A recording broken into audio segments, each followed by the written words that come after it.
प्राधान्यक्रम लॉक करण्याची कालची शेवटची तारीख होती. आणि आज जर आपण पवित्र पोर्टलवर जाऊन बघितलं तर अजूनही 30 तारीख आहे. म्हणजे तारीख आहे 16 ऑगस्ट 2026.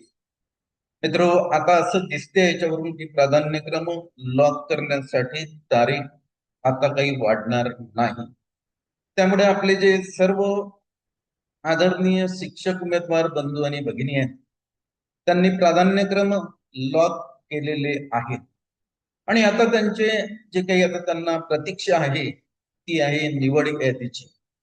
आणि आजच्या या व्हिडिओच्या माध्यमातून ही जी निवड यादी आहे, ही निवड यादी कशा प्रकारे तयार होते त्यावर आपल्याला चर्चा करायची.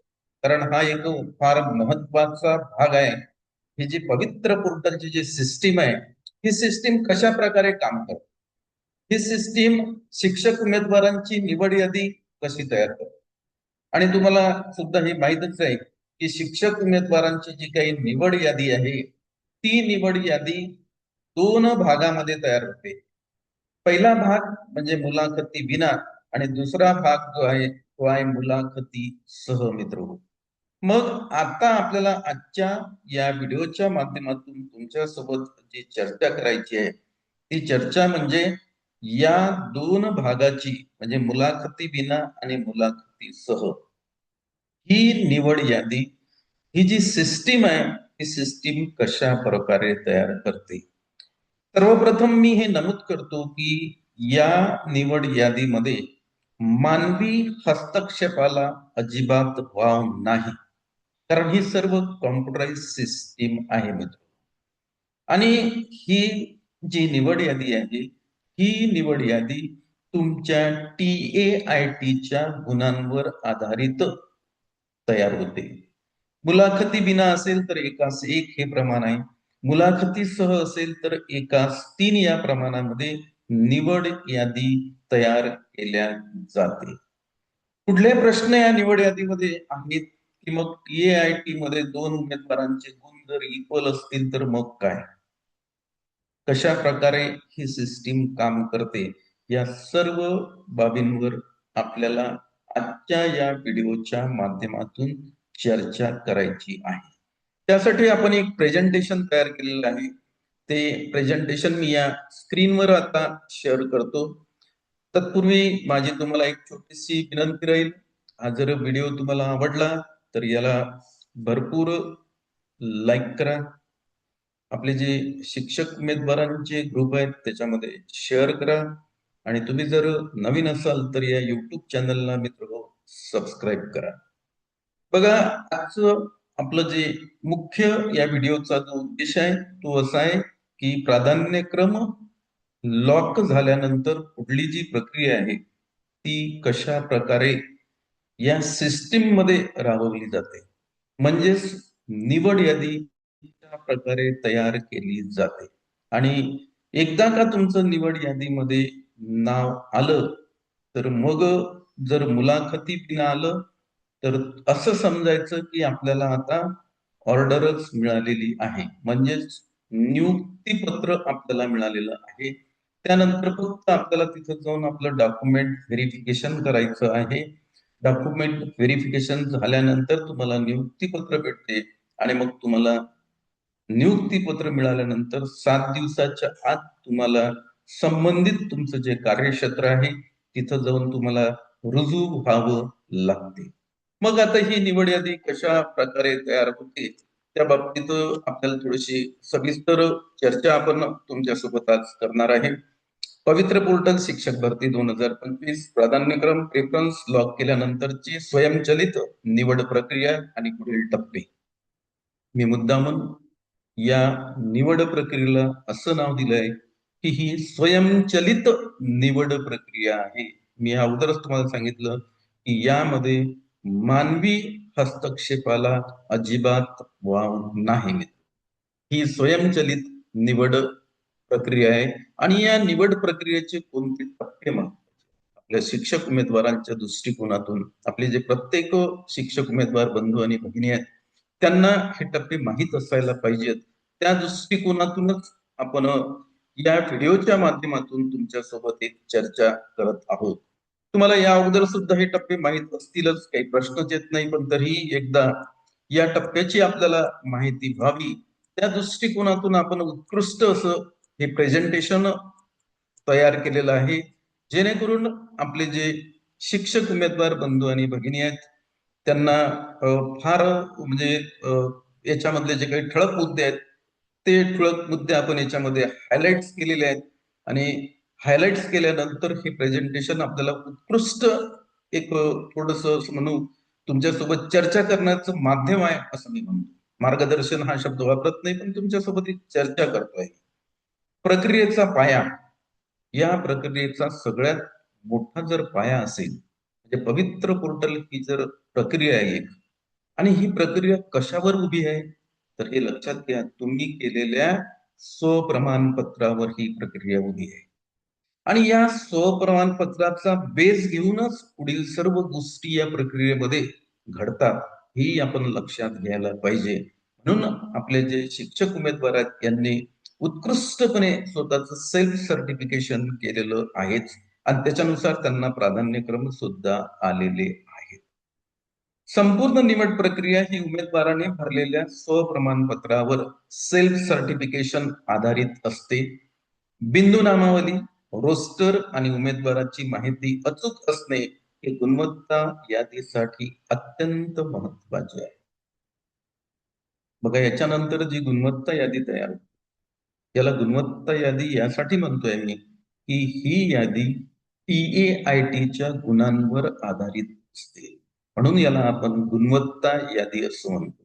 आणि ही गुणवत्ता यादी जी तयार होते ती तुम्ही जे केलेलं सेल्फ सर्टिफिकेशन आहे त्याच्या आधारावर तयार होते, हे आपण आवर्जून लक्षात घ्या मित्रो. म्हणून या ठिकाणी हा पॉइंट सगळ्यात महत्वाचा आहे. सर्व निवड प्रक्रिया ही उमेदवाराने भरलेल्या स्वप्रमाणपत्रावर सेल्फ सर्टिफिकेशन आधारित असते. बिंदू नामावली, रोस्टर आणि उमेदवारांची माहिती अचूक असणे हे गुणवत्ता यादीसाठी अत्यंत महत्वाचे आहे. म्हणजेच उमेदवाराचा प्रवर्ग, समांतर आरक्षण आणि सेल्फ सर्टिफिकेशन मध्ये जे काही तुम्ही नमूद केलेलं आहे तुमच्याविषयी, त्याच्यामध्ये तुमची जन्मतारीख सुद्धा महत्वाची आहे. त्याच्यानंतर तुमचं शैक्षणिक व्यावसायिक पात्रता, त्याच्यानंतर पेपर 1 पेपर 2 आपण जे पास आहे ते सुद्धा तुम्ही त्या सेल्फ सर्टिफिकेशन मध्ये दिलेलं आहे. आणि या सर्व बाबींचा विचार करून गुणवत्ता यादी तयार केली जाते. आता ही गुणवत्ता यादी तयार करत असताना कोणते मुद्दे त्याच्यामध्ये महत्वाचे आहेत ते आपण बघू. मी त्यासाठी एक हेडिंग दिलेलं आहे, निवड प्रक्रियेचे 3 मुख्य टप्पे आहेत मित्र. हे जे निवड प्रक्रियेचे 3 मुख्य टप्पे आहेत हे या सिस्टीम मध्ये सगळ्यात महत्वाचे आहेत. हे निवड प्रक्रियेचे 3 मुख्य टप्पे कोणते आहेत म्हणजे तुमचं नाव जे आहे ते जर सिलेक्शन लिस्ट मध्ये यायचं असेल तर याच्यासाठी 3 मुख्य मुद्दे आहेत. त्या 3 मुख्य मुद्द्यांवर आता आपण चर्चा करूया. म्हणून त्याला मी म्हटलंय निवड प्रक्रियेचे 3 मुख्य टप्पे आहेत. तर हे 3 मुख्य टप्पे मी या स्क्रीनवर तुमच्यासाठी आता इथं शेअर केलेले आहेत. या प्रेझेंटेशन मध्ये थोडेसे एका पेजवर त्याला मी हायलाइट्स केलेलं आहे, जेणेकरून आपल्याला हे कम्पॅरेटिव्हली समजण्यासाठी कुठल्याच प्रकारची अडचण येणार नाही. तुलनात्मक त्याला आपल्याला समजून घ्यायचं आहे. पहिला जो टप्पा याच्यामध्ये प्राधान्यक्रम लॉकिंग, ते कालपर्यंत तुम्ही केलेलं आहेच, काही प्रश्नच येत नाही. उमेदवारांनी त्यांच्या पात्रतेनुसार उपलब्ध असलेल्या शाळांचे प्राधान्यक्रम प्रिफरन्स विहित मुदतीत लॉक करणे अनिवार्य असते. ते आपल्या शिक्षक उमेदवार बंधू आणि भगिनींनी कालपर्यंत हे कार्य उत्कृष्टपणे त्यांनी ते पार पाडलेलं आहे. दुसरं याच्यामध्ये आहे संगणकीय प्रक्रिया म्हणजे कॉम्प्युटराइज ही जी सिस्टीम आहे ही सिस्टीम काय आहे त्याविषयी आता आपल्याला दुसऱ्या मुद्द्यामध्ये आपण घेतलेला आहे. TAITचे गुण, सामाजिक व समांतर आरक्षण आणि बिंदू नामावली यावर आधारित पोर्टलचे अल्गोरिदम स्वयंचलित पडताळणी करते. हा याच्यामधला एक सगळ्यात महत्वाचा भाग आहे. ही सगळी कम्प्युटराइज प्रक्रिया आहे आणि या कम्प्युटराइज प्रक्रियेमध्ये एक अल्गोरिदम असतो आणि तो अल्गोरिदम काय करतो तर उमेदवारांचे TAIT चे गुण तपासते. त्याच्यानंतर सामाजिक व समांतर आरक्षण तपासते, बिंदू नामावली तपासते. त्याच्यानंतर तुमचं जो काही तो विषय तुम्ही तिथं दिलेला आहे, तुमचं माध्यम, तुमची शैक्षणिक व्यावसायिक पात्रता, तुमचे जे काही समजा जन्मतारीख आहे ते पण इथे विचारात घेतल्या जाते. कारण TAIT चे गुण जर इक्वल असतील तर मग वयाने कोण ज्येष्ठ आहे ते बघितल्या जाते. ह्या सर्व गोष्टी हा अल्गोरिदम जो आहे तो अल्गोरिदम चेक करतो. या ठिकाणी मानवी हस्तक्षेपाला अजिबात वाव नाही. त्यानंतर 3 नंबर मध्ये काय येते म्हणजे संगणकीय प्रक्रिया. याच्यामध्ये TAIT चे गुण, सामाजिक व समांतर आरक्षण आणि बिंदू नामावली यावर आधारित पोर्टलचे अल्गोरिदम स्वयंचलित पडताळणी करते. इथं सगळ्यात महत्वाचं आहे. त्यानंतर अंतिम यादी आहे याच्यामध्ये. आता अंतिम यादीमध्ये काय होते, पडताळणीनंतर मुलाखतीसह आणि मुलाखतीशिवाय अशा 2 स्वतंत्र गुणवत्ता याद्या पोर्टलवर प्रसिद्ध केल्या जातात. मग आता अल्गोरिदमने ह्या सगळ्या गोष्टीची पडताळणी केली, हे सगळ्या गोष्टी त्यांनी व्हेरीफाय केल्यात त्या उमेदवार बंधू आणि भगिनींच्या. त्यानंतर काय करते तो या पोर्टलवर मेरिट लिस्ट एक तयार करते, म्हणजे गुणवत्ता याद्या ज्याला म्हणतो आपण ते तयार करते. आणि ही जी गुणवत्ता यादी आहे ही 2 भागामध्ये ते तयार करते. एक भाग तो आहे मुलाखती विना आणि दुसरा भाग मुलाखतीसह. मुलाखती विनाचं प्रमाण 1:1, मुलाखती सहचं प्रमाण 1:3 या प्रमाणात निवड यादी तयार. हा याच्यामधला 3 नंबरचा आणि सगळ्यात महत्वाचा मुद्दा आहे. तो आहे पडताळणीनंतर म्हणजे अल्गोरिदम करते हे काम. अल्गोरिदम अगोदर तुमचं सेल्फ सर्टिफिकेशन वगैरे सगळं त्याची पडताळणी करते.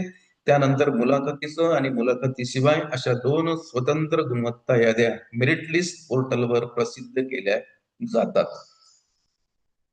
पुढलं भाग जो आहे, मग आता मुलाखतीशिवाय विदाऊट इंटरव्ह्यू ही जी निवड यादी आहे यावर अगोदर आपण चर्चा करू. ही आपल्या शिक्षक उमेदवारांच्या दृष्टिकोनातून फार महत्वाची आहे. आणि प्रत्येक शिक्षक उमेदवारांची जी अपेक्षा आहे ती त्यांना असं वाटते की माझी मुलाखतीशिवाय निवड झाली पाहिजे किंवा मुलाखतीशिवाय विदाऊट इंटरव्ह्यू या यादीमध्येच माझं नाव आलं पाहिजे. आणि ठीक आहे, परंतु मित्र TAIT चे गुण जर त्या मेरिट लिस्ट मध्ये बसत असतील तर निश्चितच तुमचं नाव मुलाखतीशिवाय या निवड यादीमध्ये येणार आहे. मग ही निवड यादीमध्ये नाव आल्यानंतर पुढे काय, मुलाखतीशिवाय निवड यादी, याच्यामध्ये कोणते ठळक मुद्दे आहेत ते आता आपल्याला चर्चा करायची आहे. बघा, स्थानिक स्वराज्य संस्था हा एक याच्यामधला भाग आहे. आणि या स्थानिक स्वराज्य संस्था सोबतच काही खाजगी अनुदान प्राप्त शैक्षणिक संस्था आहेत, त्या सुद्धा विदाऊट इंटरव्ह्यू या सदराखाली त्यांची जाहिरात असते. ते सुद्धा विदाऊट इंटरव्ह्यू मध्ये असल्यामुळे तुमचं नाव त्या संस्थेसाठी सुद्धा या लिस्ट मध्ये येऊ शकते. हे सुद्धा एक महत्वाचं आहे. स्थानिक स्वराज्य संस्था, जिल्हा परिषद, महानगरपालिका आणि नगरपालिका शाळांमध्ये थेट गुणवत्ता, मेरिट आणि आरक्षणावर आधारित उमेदवाराची निवड होते. येथे कोणतीही मुलाखत घेतली जात नाही. स्थानिक स्वराज्य संस्थांच्या ज्या काही शाळा आहेत त्यासोबतच मी सांगितलं काही खाजगी अनुदान प्राप्त शाळा सुद्धा आहेत, त्या सुद्धा विदाऊट इंटरव्ह्यू या सदराखाली जाहिरात देतात. अशा सुद्धा काही शाळा आहेत, पण ह्या शाळांची संख्या बोटावर मोजण्याजोगी आहे. हे पण आपण लक्षात घ्यायला पाहिजे. म्हणून सगळ्यात महत्वाचा आपला जो फोकस आहे तो आहे स्थानिक स्वराज्य संस्थांच्या शाळेत. या स्थानिक स्वराज्य संस्थांच्या शाळांमध्ये नगर परिषद शाळा, महानगरपालिका आहेत, जिल्हा परिषद शाळा आहेत. आणि या शाळांमध्ये जी नियुक्ती होते ते थेट TAITच्या गुणवत्तेवर होते आणि आरक्षणावर आहे. हा एक याच्यामधला सगळ्यात महत्वाचा. त्यानंतर पारदर्शक वाटप. या मुलाखत विना निवड यादीमध्ये पारदर्शक वाटप कशा प्रकारे होते ते आता आपल्याला बघायचं आहे. उमेदवारांचे TAIT परीक्षेतील गुण आणि त्यांनी लॉक केलेला प्राधान्यक्रम यांचा विचार करून नियमानुसार उमेदवाराला त्यांच्या सर्वोच्च प्राधान्याची शाळा दिली जाते. हे सुद्धा एक, कारण तुम्ही प्राधान्यक्रम भरलेले आहेत. प्राधान्यक्रम भरले तेव्हा तुम्ही त्याच्यामध्ये तुमचे प्रेफरन्स दिलेले आहेत. 1 नंबरचा प्रेफरन्स कुठल्या शाळेला, 2 नंबरचा कुठल्या याला आहे, 3 नंबरचा कुठल्या संस्थेला आहे, असे तुम्ही प्रेफरन्स दिलेले आहेत. मग जेव्हा मुलाखती विना निवड यादी तयार होते, तेव्हा काय होते माहितीये का, पारदर्शक वाटप केलं जाते. त्या उमेदवाराचे TAIT गुण बघितले जातात आणि त्यांनी दिलेला पहिला प्रेफरन्स हा बघितला जातो. आणि त्या गुणानुसार जर तो उमेदवार त्या पहिल्या प्रेफरन्स मध्ये बसत असेल, तर ती सीट त्या शिक्षक उमेदवारांना अलॉट केल्या जाते. हा याच्यामधला एक पारदर्शक वाटप करण्याचा भाग आहे. हा मुद्दा सुद्धा तुमच्या दृष्टिकोनातून फार महत्वाचा आहे. उमेदवारांचे TAIT परीक्षेतील गुण आणि त्यांनी लॉक केलेला प्राधान्यक्रम यांचा विचार करून नियमानुसार उमेदवाराला त्यांच्या सर्वोच्च प्राधान्याची शाळा दिली जाते. हा सर्वात एक महत्वाचा मुद्दा आपल्या शिक्षक उमेदवारांच्या दृष्टिकोनातून आहे. त्यानंतर दुसरी जी निवड यादी तयार होते ती आहे मुलाखतीसह निवड. मित्र, आपण मुलाखतीसह निवडकडे पूर्णपणे दुर्लक्ष करतो. माझं असं म्हणणं आहे की जर आपल्याला मुलाखती विना निवड यादीमध्ये जर आपलं नाव आलं नाही, तर आपल्याला मुलाखतीसह मध्ये जर एकाच 3 या प्रमाणात आपलं जर नाव त्या निवड यादीमध्ये येत असेल, तर त्यामध्ये आपल्याला मुलाखतीसाठी सामोरं जावं, पर्यायच नाही दुसरा आपल्याला. त्यामुळे याकडे सुद्धा आपल्याला दुर्लक्ष करायचं नाही. आपल्याला याची सुद्धा तयारी करायची आहे. आणि मुलाखतीचं निवड नवीन नियमानुसार कशा प्रकारे होते ते सुद्धा आपल्याला बघायचं आहे. कारण बरेचसे शिक्षक उमेदवारांचं याकडे दुर्लक्ष एवढं आहे की बाबा इथं फक्त आर्थिक देवाणघेवाणीचे प्रश्न विचारले जातात, असं त्यांचं म्हणणं आहे. त्या दृष्टिकोनातून हायकोर्टाने जे काही निर्देश शासनाला दिले होते, त्यानुसार त्यांनी एक म्हणजे फुलप्रूफ SOP बनवली आणि यामधला जो गैरव्यवहार होते तो कसा कमी कमी करण्यात यश मिळवलेलं आहे थोडस. अगोदर तुम्ही जर बघितलं तर मागच्या शिक्षक भरतीमध्ये हे जे प्रमाण होतं ते 1:10 होतं आणि एका उमेदवारांना 10 शैक्षणिक संस्थेमध्ये मुलाखतीसाठी म्हणजे जाण्याची संधी दिल्या जात होती. आता त्यांनी हे जे प्रमाण आहे हे फार कमी केलेलं आहे. त्यांनी काय केलं माहित आहे का, आता बघू आपण, एका जागेसाठी 3 उमेदवार आता पाठवले जाते, म्हणजे 1:10 वरून त्यांनी हे जे प्रमाण आहे ते 1:3 वर आणलं. मग मागच्या भरतीमध्ये म्हणजे शिक्षक भरती 2022 मध्ये 30 गुणांचं मूल्यमापन संस्थेवर होतं. त्यामध्ये TAIT गुण ग्राह्य धरल्या जात नव्हते. तुमची शैक्षणिक पात्रता सुद्धा बघितली जात नव्हती. फक्त तुम्ही पात्र आहात एवढंच बघितल्या जात होतं. तुमची व्यावसायिक पात्रता सुद्धा बघितल्या जात नव्हती. फक्त तुम्ही पात्र आहात एवढंच तिथं बघितल्या जात होतं. परंतु आता नाही, यामध्ये आमूलाग्र बदल करण्यात आलेला. नवीन 100 गुणांचे मूल्यमापनाचं सूत्र तयार करण्यात आलेलं आहे आणि हे सूत्र कशा प्रकारे काम करते हे सुद्धा इथं आपण या प्रेझेंटेशन मध्ये दिलेलं आहे. TAIT परीक्षेचे गुण 75% भारांश दिलेला आहे. म्हणजे तुमच्या TAIT मध्ये एकूण जे गुण आहेत त्याचे 75% काढले जातात. या 100 गुणांचे जे मूल्यमापन केल्या जाते त्यामध्ये हा पहिला सगळ्यात महत्वाचा भाग आहे. 75% वेटेज तुमच्या TAITच्या गुणांना दिलेलं हे आपण लक्षात घ्या. शैक्षणिक पात्रतेसाठी 7 गुण आहेत. त्याच्यामध्ये तुम्ही प्रावीण्यामध्ये पास केली, फर्स्ट क्लास मध्ये पास केली, त्याच्यामध्ये द्वितीय श्रेणी किंवा पास आहात का, अशा वेगवेगळ्या प्रकारचं तिथं मूल्यमापन केलं जातं. हे तुमची जी मेहनत आहे, पदवीमध्ये तुम्ही जे मेहनत केली किंवा तुम्ही डिप्लोम्यामध्ये आपल्या HSC मध्ये मेहनत केली असेल, जर खाली 1 ते 5 असेल, त्या तुमच्या टक्केवारीला सुद्धा गुणांची ती जी टक्केवारी आहे त्याचं सुद्धा आता मूल्यमापन होणार आहे. सोबतच व्यावसायिक पात्रतेला 8 गुण दिले. यामध्ये सुद्धा तुम्ही जर समजा व्यावसायिक शैक्षणिक पात्रतेच्या बाबतीत एक मुद्दा माझा सुटलेला आहे. ज्या पदाला जी शैक्षणिक पात्रता पाहिजे त्यापेक्षा जर जास्त शैक्षणिक पात्रता तुमच्याकडे असेल तर ती सुद्धा आता ग्राह्य धरल्या जाते आणि त्याला सुद्धा गुणगान केल्या जाते. हाही एक याच्यामध्ये फार महत्वाचा मुद्दा आहे. म्हणजे BA BEd पाहिजे आणि तुमच्याकडे MA ची डिग्री आहे, तर MA ला सुद्धा त्या डिग्रीचं इथं मूल्यमापन केल्या जाणार आहे. त्याला सुद्धा गुण दिल्या जाणार आहेत. व्यावसायिक पात्रतेसाठी 8 गुण आहेत. हे सुद्धा तुमच्या त्या याच्यानुसार हे मॅक्झिमम गुण त्यांनी दिलेले आहेत. पण तुमचं जे व्यावसायिक पात्रतेमध्ये तुम्ही प्रावीण्यामध्ये पात्र आहात, फर्स्ट क्लासमध्ये पात्र आहात, द्वितीय किंवा पास आहात किंवा तुमच्याकडे पाहिजे त्यापेक्षा जास्तीची व्यावसायिक पात्रता जर असेल, म्हणजे एखादा उमेदवार तिथं त्या पोस्टसाठी डी पाहिजे, पण त्यांनी बी केलं असेल, त्याला पण गुणदान करावं लागते. एखादा उमेदवाराच्या म्हणजे हायस्कूलसाठी पाहिजे, परंतु त्यांनी केलेलं असेल, तर त्याला सुद्धा गुणदान आता होणार आहे.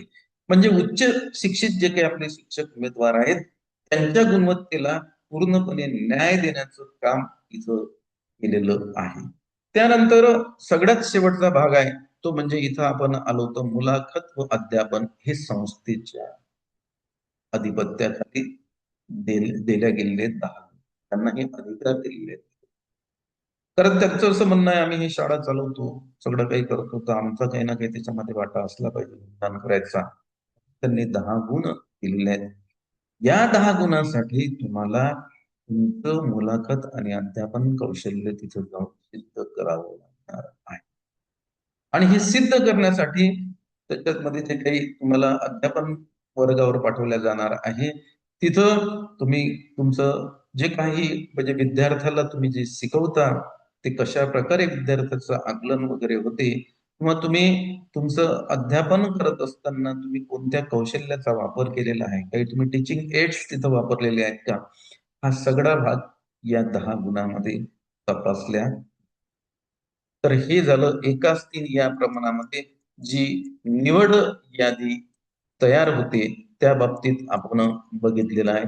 पुढचा जो आहे काही टाय ब्रेकर नियम आहे त्याच्यामध्ये. या टाय ब्रेकर नियमाचं सुद्धा आपल्याला माहिती असणं, आपले जे शिक्षक उमेदवार आहेत बंधू आणि भगिनी, त्यांना टाय ब्रेकर नियम सुद्धा माहित असायला पाहिजे. म्हणजे समान गुण असल्यास काय नियम आहेत. अर्थातच समान गुण कोणते? टीईआयटीचे जर 2 शिक्षक उमेदवारांना समान गुण असतील, तर मग निवड कशा प्रकारे केल्या जाते, ही सुद्धा माहिती आपल्या शिक्षक उमेदवारांना असणं गरजेचं आहे. म्हणून आपण त्या जी-आर मधले फक्त मुख्य पॉइंट घेतले आहेत. एखादा पॉइंट माझ्याच्याने सुटू सुद्धा शकतो. तो तुमच्या रीडिंग मध्ये असेल तर काही प्रश्नच येत नाही. तुम्ही तुमच्या शिक्षक उमेदवारांना तो तुम्ही शेअर करायला पाहिजे.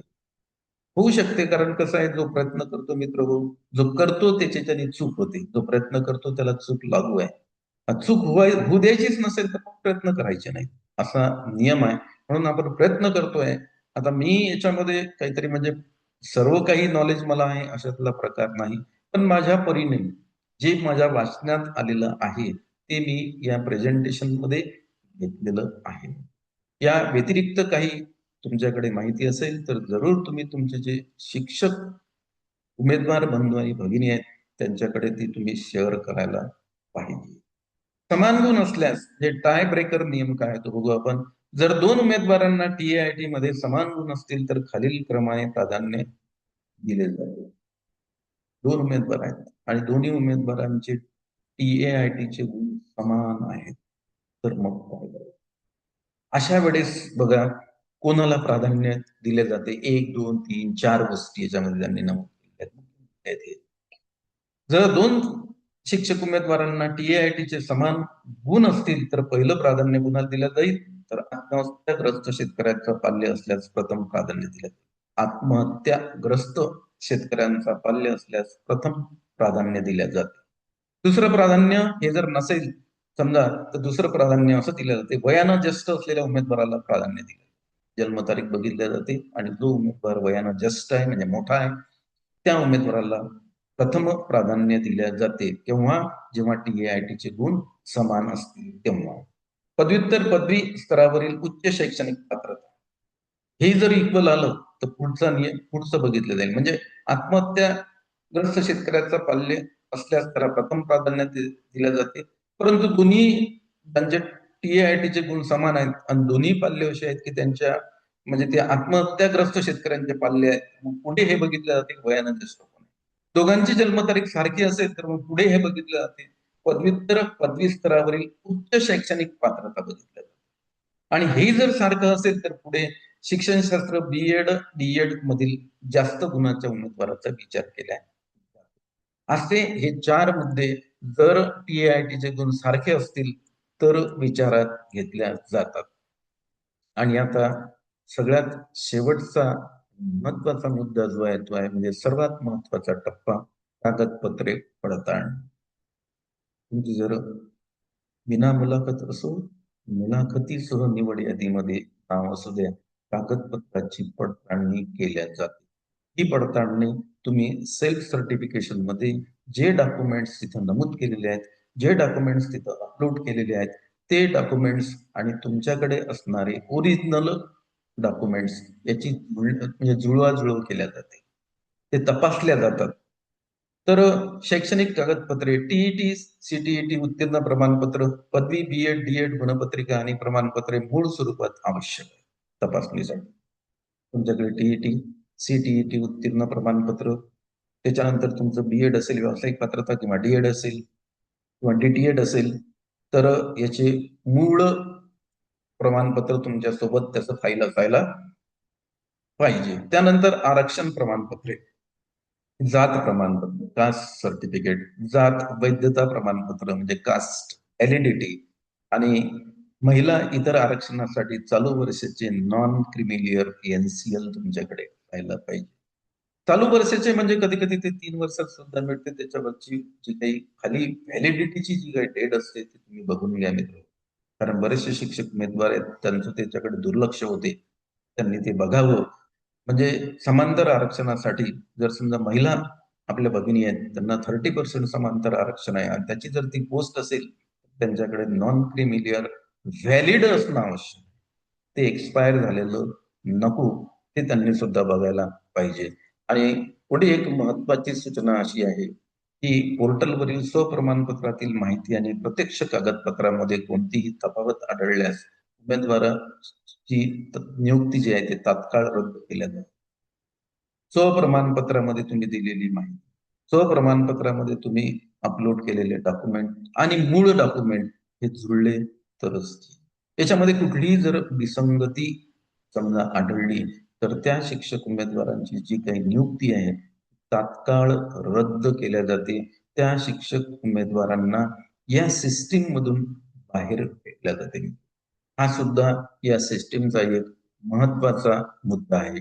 आणि पुढे आहे प्रतीक्षा यादी, वेटिंग लिस्ट आपण ज्याला म्हणतो, ती सुद्धा याच्यामध्ये तयार असते. वेटिंग लिस्ट कसं कार्य करते ते सुद्धा आपल्याला बघायचं आहे. अपात्र गैरहजर उमेदवारांच्या जागी गुणवत्ता यादीतील पुढील उमेदवारांना संधी दिल्या जाते. काही उमेदवार अपात्र होतात, काही उमेदवार अगोदरच कुठेतरी लागलेले असतात, त्यांना त्यांच्या सोयीची शाळा मिळत नाही, त्यामुळे ते तिथं गैरहजर राहतात.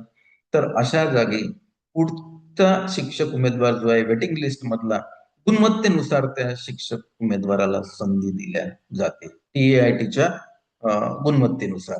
हा सुद्धा याच्यामधला एक महत्वाचा भाग आहे. आणि सगळ्यात शेवटी मी हे जे आपले शिक्षक उमेदवार आहेत त्यांना पुढील वाटचालीस शुभेच्छा देतो. मी अशी प्रार्थना करतो की हे जे आपले शिक्षक उमेदवार आहेत त्यांना लवकरात लवकर नियुक्ती मिळो, त्यांना त्यांच्या कार्यक्षेत्रामध्ये जाऊन त्यांना त्यांचं जे कार्य आहे ते कार्य करण्याची संधी मिळो, हीच ईश्वर चरणी प्रार्थना करतो. आणि आपले जे शिक्षक उमेदवार आहेत त्या सर्व शिक्षक उमेदवारांना पुढील वाटचालीस शुभेच्छा देतो. निवड यादी आणि कागदपत्र पडताळणीसाठी तुम्हाला खूप खूप निवड यादी आणि कागदपत्र पडताळणीसाठी सर्व शिक्षक उमेदवार बंधू आणि भगिनी यांना खूप खूप शुभेच्छा. Best of. आणि आता या आजच्या या चर्चेला विराम देतो. पुन्हा आपली भेट मित्र नंतरच्या व्हिडिओमध्ये होईल. धन्यवाद.